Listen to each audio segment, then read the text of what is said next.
खुलुमबाय नोंथांमोनखौ गिबियावनो आंनि जनालि बर' रादाबाव बयखौबो बरायनानै लाग्रोनाय जाबाय।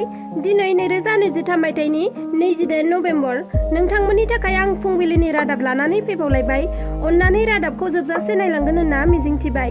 रादाब फोसावनायनि सिगां नोंथांमोननिसिम मोनसे खावलायनाय, नोंथांमोना आंनि चेनेलखौ साबस्क्राइब खालामनायजों लोगोसे बेल आइकनाव थुनानै अलाव होनानै ला, अब्लासो आं रादाब फोसावनायखौ सानफ्रोमबो नोंथांमोना नटिफिकेसन मोननो हागोन। बिदिब्ला रादाबखौ जागायदिनि। उत्तरकाशीनि सिलकेयारा टानेलाव सा 47 मावथिफोरा नांथानानै थानाया दिनैसिम 17 सान जालांबाय। नाथाय दिनैसिमबो बिथांमोनखौ गोबां नाजासेयावबो हा सिंनिफ्राय रैखाथियै दिहुननो हानाय जायाखै। बिथांमोनखौ दिहुननो थाखाय गोबां गुबुन गुबुन हादरनिफ्राय एक्सपार्टफोर आरो मेसिनफोर लाबोनानै ड्रिल खालामगासिनो दं।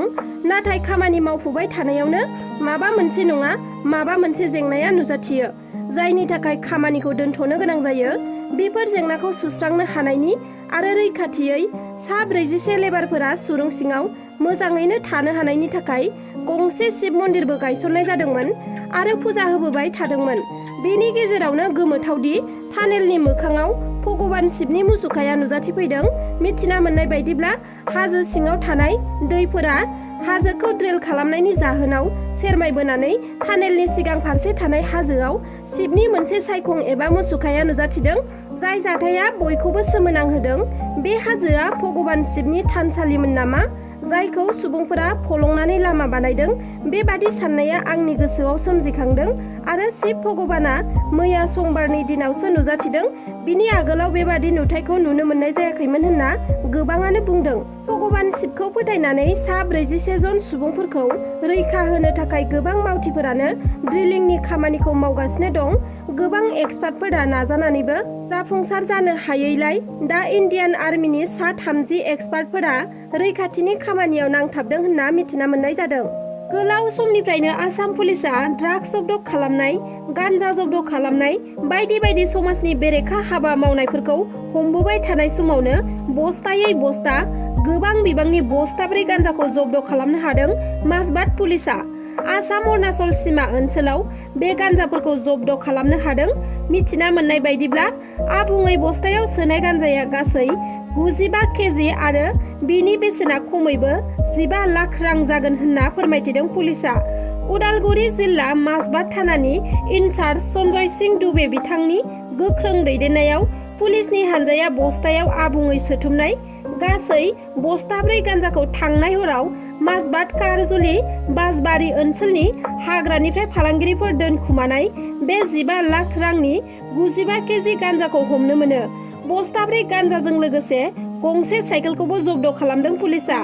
जाथाया हरनि समाव जानायलाय गान्जा फालांगिरि बिथांमोनहा गान्जा साइकेलखौ गारनानै पुलिसनि आखाइनिफ्राय खारखोमालांनो हानायखौ खौरां मोन्दों। खारखोमानाय गान्जा फालांगिरिफोरखौ हमनो थाखाय नायबिजिरनानै माजबात पुलिसआ 76/23 नाम्बाराव केस रेजिस्टार खालामनाय जाबाय होनना खौराङाव फोसावदों। थांनाय सानथाम सिगां मैदेरजों बुथारजानाय पसन नार्जारिनि नखराव हाग्रा बिफाननि मावथि EM रन्जित बसुमतारी बिथाङा नुजाथिहैना दुखुथिया नखरखौ खौरां लाहैदों। थांनाय सानथाम सिगां चिरां जिल्ला सान्थिपुर हालामनि 2 नं कुसुंदैसा ओनसोलाव आबाद फोथाराव हाग्रानि मैदेरा फैनानै सानै आबादारिखौ गाग्लोबदोंमोन। गाग्लोबजानाय सानै आबादारिनि गेजेराव पसन नार्जारिया जायगायावनो दुखुनांथावै जिउ खोमानांदोंमोन आरो गुबुन सासेया गोब्राबै जोखोम जानो गोनां जादोंमोन। पसन नार्जारिनि दुखुनांथाव जिउ खोमानांनायखौ लानानै जाथाय जानायनि साननै उनाव हाग्रा बिफाननिफ्राय EM रन्जित बसुमतारीया दुखुथिया नखराव नुजाथिफैदों आरो पसन नार्जारिनि थालांनाय बिसि फिसाफोरनि थांना थानायनि थाखाय सरकारनिफ्राय 4 लाख रांखौ 1 दाननि गेजेरावनो होनाय जागोन होनना खोथा होदों EM रन्जित बसुमतारी बिथाङा। बेजों लोगोसेनो कुसुं दैसायाव हाग्रा बिफाननिफ्राय मोनसे सिमा बानायना होनाय जादों। बे सिमानि सेर सेर 6 किल'मिटार सलार फेन्सिंखौ दिनैनिफ्रायनो बानायनो होनना थिरांथा लादों होनना बुंथिदों EM रन्जित बसुमतारी बिथाङा। बेबादि सलार फेन्सिं होनायजों सुबुं आरो मैदेरनि गेजेराव जानाय दावहाखौ होबथानो हागोनखौ आसा खालामनाय जादों आरो कन्ट्रेक्टरा जाय जायगायाव सलार थारखौ सोंनाय जागोन बेखौ नायदिंखाबाय होननानैबो बुंथिदों बिथाङा। आरो बिथाङा फोरमायथिबावदों दि हाग्रा ओनसोला सेबनायनिफ्राय सेबलांबाय, बेनिखायनो रिजार्भ गामिफोराव सोरबाफोर जुदि अमाजों अरजायोब्ला मैदेरजों बुथारजायोब्ला बा बायदि बायदि जुनारफोरजों गाग्लोबनानै जिउ खहा जायोब्ला हाग्रा बिफाननिफ्राय बेनि अनसुंथाइखौ होनो हानाय जाया आरो जुदि मैदेर बा बायदि बायदि जुनारा आबाद फोथाराव फैनानै मानसिखौ एटेक खालामोब्ला बेनि राहा लामाया थागोन। बे गोनांथार बाथ्राखौ बुंथिदों हाग्रा बिफाननि EM रनजित बसुमतारी बिथाङा। सासे मेकआप आर्टिस्टआव खामानि मावग्रा सिख्लानि गोथै देहा बोखांनो हादों गुवाहाटीआव। भारा थाग्रा खथायाव थैनानै थानाय हालोदाव बोखांनो हादों सासे मेकआप आर्टिस्ट एबा मडेल एक्ट्रेसखौ। मुङा अनुष्का सैकिया। बिथांजोआ गुवाहाटीनि हेंग्राबारियाव भारा न'आव थायोमोन। गुबैयै बिथाङा धेमाजिनि थागिबि, नाथाय अनुष्का सैकियाया बिउटि पार्लाराव मेकआप कर्स लानो थाखाय गुवाहाटीआव थादोंमोन। नाथाय गावनि भारा थानाय खथायावनो बिथांजोनि गोथै देहाखौ मोननो हादों। फुंनि समाव जेब्ला खामानि मावग्राया बिथांनि न'आव फैदोंमोन अब्ला खामानि मावग्राया बिथांजोनि गोथै देहाखौ नुनो मोनफैदोंमोन। लोगो लोगोनो खाथि खालानि सुबुंफोरनो मिथिहोनायाव सुबुंफोरा नुजाथिफैनानै पुलिसनो खौरां हरदों आरो पुलिसा फैनानै सोंनाय फिननाय लानो थाखाय भारा होग्रा बिगोमा आरो खामानि मावग्राखौ हमदों। अनुष्का सैकियाया थैनाय समाव हायाव गोग्लैनानै थानाय थासारियाव बोखांनो हानाय जादों। बेनिखायनो बिखौ बुथारनायनि सन्देह खालामनाय जादों। दा बे जाथायनि सायाव नायबिजिरनाया जागासिनो दं। फारसेथिं अनुष्का सैकियानि नखरनिफोरा फोरमायथिनाय बायदिब्ला सिलिं फांखायाव एक्सटेनसन कर्डनि थारा फाननाय दंमोन आरो बेनि थारानो दिन्दाङै जानानैबो दङमोन। नाथाय नुनाय लोगो लोगो गोथै देहाखौ हायाव बोख्लायदों होननानै सिमान लादों खामानि मावग्राया। खाथि खालानि सुबुंफोरा फोरमायथिबावनाय बायदिब्ला खामानि मावग्रा आरो भारा न'नि बिगोमाजों सिखावै मोजां मोनलायनायनि सोमोन्दो दङमोन। बेखौ अनुष्का सैकियाया नखरनि सुबुंफोरनो मिथिहोहरनायखौ लानानैनो खामानि मावग्रा आरो अनुष्का सैकियानि गेजेराव दावराव दावसि जादोंमोन आरो बिनि उनावनो बे जाथाया जानो मोन्दों होननानै ओनसोलनि सुबुंफोरा फोरमायथिदों। सानसेनि गेजेरावनो रायजोआव दाब दाब जायगायाव लामानि जाब्रबथाय जानायखौ खौरां मोननाय जादों। बे गिख्रंथाव लामानि जाब्रबथायाव दाब दाब जायगायाव गासै 3 सुबुंनि जिउ गोमादों आरो माखासेया गोब्राब जोखोम जादों। समबारखालि हराव बे गिख्रंथाव एक्सिडेन्ट जानाय जाथाया गुबुन गुबुन जायगायाव जादों। रिपर्ट बायदिब्ला गिबि जाब्रबथाया गुवाहाटी नोगोरमानि खानापारायाव जादों। बाइकजों फैनाय मयनदिन आहमेद मुंनि सासे सुबुङा ट्राकनि साखा सिङाव गोग्लैनानै जाथायसालियावनो जिउ गोमायो। गुबुन मोनसे जाब्रबथाया लखिमपुर जिल्लानि बिहपुरी फ्लाइअभाराव जादों। कन्ट्रल गोमानानै फ्लाइअभारनिफ्राय गाहायाव गोग्लैलांनाय जाथायाव सासे सुबुंनि जिउ गोमानायजों लोगोसे सासे सुबुङा गोब्राब जोखोम जादों।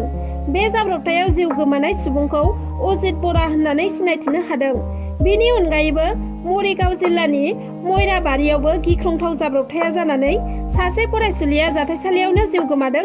रिपर्ट बायदिब्ला मयराबारियाव गंसे लादेन ट्रेक्टरजों जाब्रबथाय जानानै खागिजा बेगम मुंनि सासे फरायसुलिया जाथायसालियावनो जिउ गोमादों। आरोबाव काछार जिल्लानि कालायन गामियावबो गंसे कारा डाम्पारजों मोगा-मोगि सौग्रावलायनाय जाथायाव काराव थानाय सुबुंफोरा गोब्राब जोखोम जादों होननानै मिथिना मोन्दों। सोमोनांथाव नखरसेनिनो 2 बिजावजालिया गोमाना थानाय जाथाय। गहपुरनि आलुकपारा गामिनि मिथुन बसुमतारीनि बिसि बिमला बसुमतारी आरो बिनि फंबायनि बिसि जुनाली बसुमतारीया गोमानानै दं। नखरसेनिनो 2 बिजावजालि खारनाय जाथाया ओनसोलनि सुबुंफोरखौ सोमोनांहोदों। मिथिना मोननाय बायदिब्ला उन्दै बिजावजालि जुनाली बसुमतारीया गुबैयै सोनाब बंग कुचबिहारनिमोन आरो बिथांजोआ गहपुराव जुलि जाफैदोंमोन। नाथाय बिनि आखल आखुआ सिगांनिफ्रायनो मोजां नङामोन आरो जेब्लाबो फनावनो थायोमोन होननानै फोरमायथिदों। जुनाली बसुमतारीया सिगाङाव फनाव गाव रायलायग्रा रं नाम्बार हौवाखौनो बिजावजालि गेदेरनो लिंक खालामनानै होदोंमोन, जायनि थाखाय बिजावजालि गेदेरा उरां फारां बा खारहां बारहां जादोंमोन। गमामायैनो बिजावजालि सानैया दा खारमारबाय होननानै फोरमायथिदों।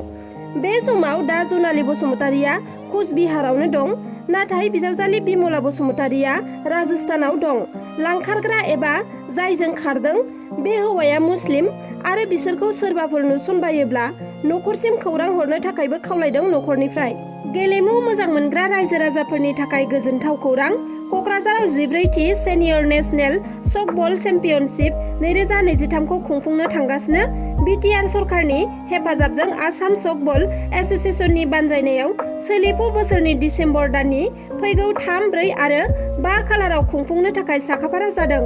कक्राझार सहराव थानाय कक्राझार सरकारि गोजौसिन गेजेर गेलेग्रा फोथाराव डिसेम्बर दाननि 3, 4 आरो 5 खालाराव सानथामनि हाबाफारिजों 14थि सिनियर नेशनेल सफ्टबल चेम्पियनशिपखौ खुंनो थाखाय थागथियारि खालामनाय जादों। बे सफ्टबल चेम्पियनशिपआव भारतनि 65नि बांसिन गुबुन गुबुन रायजोफोरनि सफ्टबल गेलेगिरि हानजाफोरा बाहागो लाफैगोन। बे गेलेनायखौ बेखेवजेननाया 3 डिसेम्बर खालारखालि फुंबिलिनि 11 रिंगानिफ्राय बायदि बायदि समायना रमायना हाबाफारिनि गेजेरजों जागायजेनगोन। बेखेवजेननाय हाबाफारियाव इन्डियान सफ्टबल फेडारेशननि बिबानगिरिफोरजों लोगोसे गुबुन गुबुन रायजोनि सफ्टबल एस'सिएशननि बिबानगिरिफोरा बाहागो लागोन आरो आसामनि गेलेमु बिफाननि मन्थ्रि नन्दिता गारल'सआ बिटिआरनि गाहाय मावफुं सोद्रोमा प्रमद बर'जों लोगोसे गोबां दैदेनगिरिफ्राबो बे बेखेवजेननाय हाबाफारियाव बाहागो लागोन। नोंथांमोनाबो जुदि सफ्टबल गेलेनायखौ नायनो मोजां मोनोब्ला 3, 4 आरो 5 खालार खालि थांनानै नायहैनो हागोन। दिनैनि रादाबा बेखिनियानोमोन। नोंथांमोना आंनि रादाबखौ जोबजासे खोनासंजोबलांनायनि थाखाय रोजा रोजा साबायखर थाबाय। एसेनोसै, गोजोन्थों।